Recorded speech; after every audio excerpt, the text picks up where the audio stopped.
Good morning, everyone. Do you want to share? And I'll do that. I will get started. We're just going to jump straight in here. Today we want to talk about one of the most pervasive, prominent, universal shadows of the mother on the planet, for sure. And it's the shadow of the raging, yelling, screaming mother. Yeah. And to be honest, Kaya and I are yet to meet a mother who has not lost her cool at some point, Kaya and I included, and yelled and screamed at our kids and then felt crappy afterwards because it's not the way that we wanted to show up and it's not what we believe is the ideal way to communicate, etc., etc., etc. Yet we all do it, right? Motherhood is an enormous job, a never-ending one that just runs 24/7 continuously, and we are human, right? So there are definitely going to be times and places where we are just stretched too thin, where we're just at the end of what we can cope with.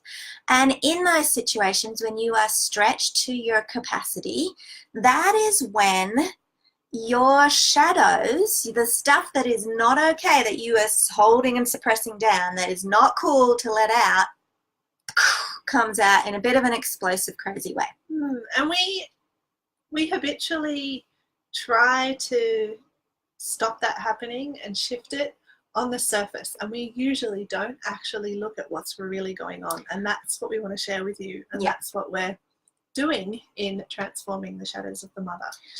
Yeah. If you stay trying to keep in your mind a strategy that you learned, the 1, 2, 3, or the count this way, or take a breath, or whatever it is, that, and you're staying on the surface of strategy, right?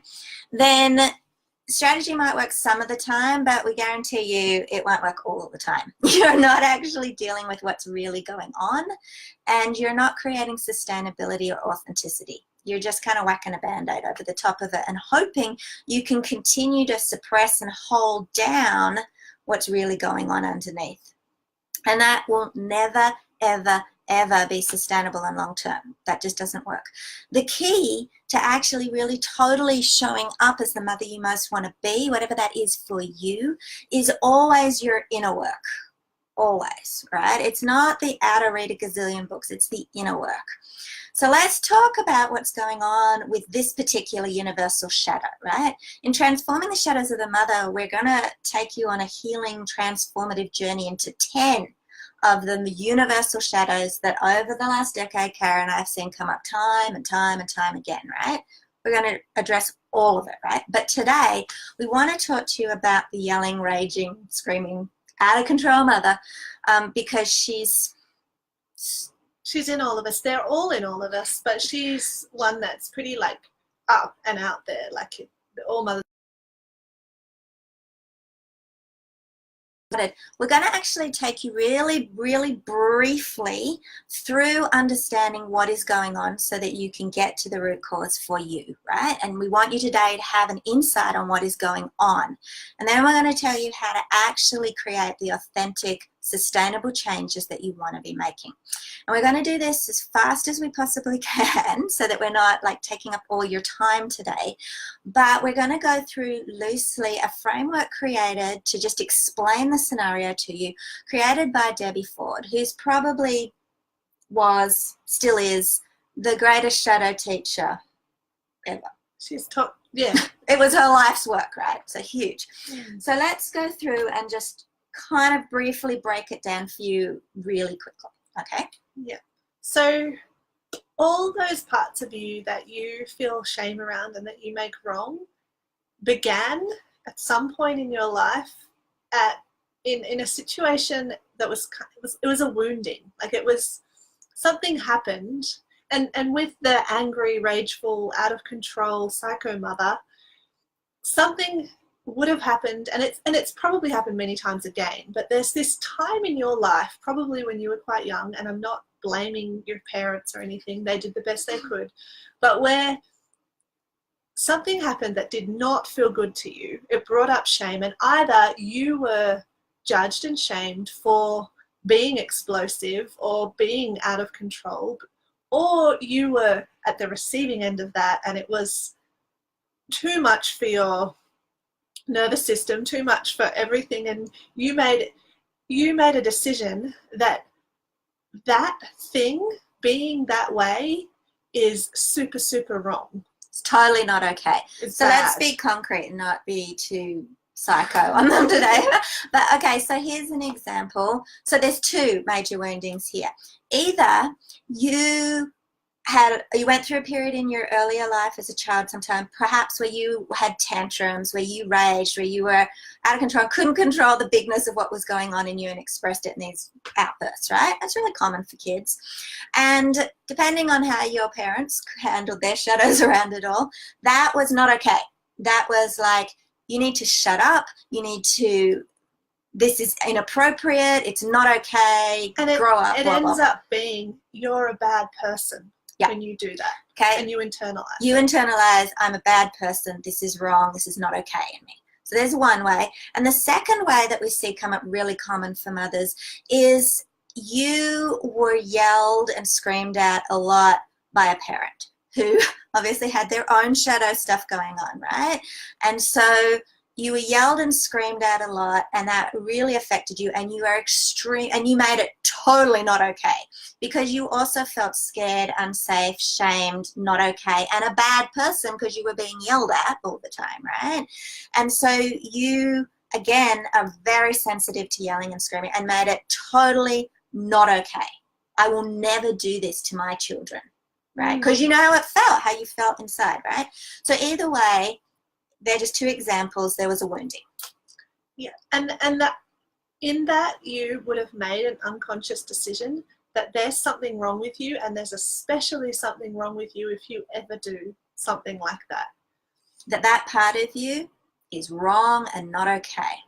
And that going towards or allowing or accepting yourself in that part of you will bring up all of the horrible stuff, all the shame, all the self-worth stuff that was there.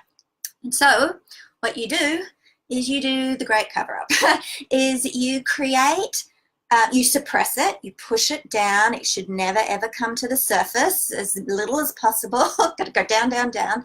And you create, your psyche creates a protective mechanism, which is a behavior or a set of way of being. A persona, a mask, a way of being so that never comes to the surface, that you never feel that shame or that wrongness again. Or you hope to. That's the plan, right? That's what the protector in you is trying to do. And you might have seen the video we shared where I was talking about, because I've definitely had that anger shadow hugely, how everyone thinks I'm such a gentle person.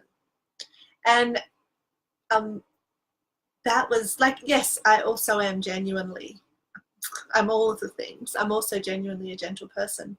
But that was a mask for me as well, that to cover up the anger. Yeah. So however you go about doing it, you've created an aspect of how you want to show up in the world, a persona, a personality, a trait, a behavior, not making them wrong at all, right? Some of them are great, right? Some of the things we actually wanted to cultivate in ourselves, but we've stuck them on top in an attempt to deny the fact that other bit that we're squashing down and hiding exists at all. It will never come to the surface, and we will never feel that shame or ickiness or bad and again. To the point where we actually end up feeling inauthentic in that thing, even though that thing might be a really genuine, great part of us, that persona we put up. We feel fake. It doesn't feel right because we're using it as a cover-up. And we know that that stuff is still inside me. I know it, right? And that stuff that's still inside you can stay hidden until, like the beach ball, you're holding it under the surface of the water until you get tired of treading water and out it pops in a really explosive, crazy way because it's uncontrolled. And another thing that happens, because shadows are meant to come up. They need to, like, part of their purpose when they're in the shadow form is to be transformed, to be brought into the light, to be integrated and healed. Yes. Yeah. So as well as being this big pressure underneath that, like the beach balls, will explode out in horrible kind of out of proportion, That make insidious you ways. feel horrible. Yeah. Because you're putting so much pressure on them, they'll also be like magnetically drawn to you from all around you. So you'll be like attracting all these people, and also you'll be seeing in your children, in your partner, people who are being that crazy, angry self. Like I definitely had that with my son. So there's a reason for this, right? You've held this inside, and energy in its fundamental nature wants to move, okay? It needs to move. If you're blocking it, you're damming it, and you're holding more and more. All those other times when you swallowed the anger and quick, that's not okay, stick it down. It's just getting more and more and more, right? You're holding it inside. That's even more magnetically, energetically attracting it around you, and you're going to project it outwards. And like I said, it's really common for our children to express our shadows to us. So you might have a child that's out of control, that's yelling, that's tantruming. Maybe there was a lovely woman last night in our group who talked about this. Her child is struggling to transition into school, right? And so she's tantruming and yelling and hitting and kicking and biting, whatever she's doing, right? And that's actually triggering her mum's shadow around rage and violence and that sort of thing, right? This happens all the time. Now, the most common place that we see it, and I can totally testify to this, is we see it in our partners, right? Oh my God, do we get triggered if our partner would dare yell out at a child for any reason or is their call, right? Like it comes, you're going to see it all over the place. And it's in you, right? And the more you suppress it, as well as it just keeps coming more and more from outside, but it also comes, it comes up disproportionately, but also the epic amounts of shame and guilt and remorse and reaction, it's truly horrible, comes up disproportionately to the amount of, I don't know, rage that you express to your children, because you're bringing with you your whole history of it. The whole history, all the times you've shoved it down, all the times you haven't managed to and you felt shame. It's all coming every time it comes out, right? Which is why it feels so stuck. And that can be a pretty intense loop to get stuck in. Yeah. And every mother has done things like this and then cried in the bathroom or on the bed or whatever afterwards, right? All of us, we get it, right? So this is the sort of start of how this has come about, right? And understanding the psyche is one thing, but what do we do now?